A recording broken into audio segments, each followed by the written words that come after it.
বক্তব্য দিচ্ছেন ব্যারিস্টার সুমন। পেছন থেকে বক্তব্য শুনে লাশময়ে হাসি হাসছেন এক নারী আইনজীবী। আর সেই থেমে থেমে হাসিটাই সামাজিক যোগাযোগ মাধ্যমে হট টপিকে পরিণত হয়েছে। চলুন দেখে আসি ভাইরাল হওয়া নারীটা আসলে কে, কি তার পরিচয়। রাতারাতি ভাইরাল হওয়া সেই নারী আর কেউ নয়, তিনি বাংলাদেশের সুনামধন্য মডেল এবং অভিনেত্রী প্রিয়া জান্নাতুন। মডেল, অভিনেত্রী এবং আইনজীবী তিন পরিচয়ে জনপ্রিয় তিনি। আন্তর্জাতিক অঙ্গনেও বেশ কয়েকবার বাংলাদেশের প্রতিনিধিত্ব করেছেন। এছাড়া মিডিয়ার পাশাপাশি আইনজীবী কাজেও বেশ সক্রিয়। মাঝে মধ্যে বিভিন্ন মামলায় ব্যারিস্টার সুমনের সাথে দেখা যায়। 2007 সালে মিস বাংলাদেশ খেতাব জিতে আলোচনায় আসে প্রিয়া জান্নাতুন। 2008 সাল থেকে তার মডেলিং জীবন শুরু করেছেন তিনি।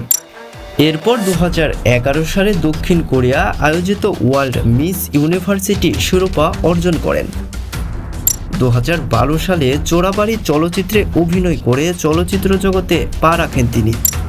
এছাড়া উপস্থাপিকা হিসেবে বেশ জনপ্রিয়।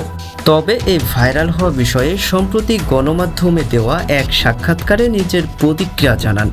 তিনি বলেন, আমি স্রোতে গা ভাসিয়ে দিচ্ছি না, কারণ আমি বুঝি যারা 2 সেকেন্ডে উপরে উঠাতে পারে তারা 1 সেকেন্ডে পারে নিচে নামাতে। তবে এটাতে কোনো দোষের কিছু দেখছি না বলে উল্লেখ করেন তিনি।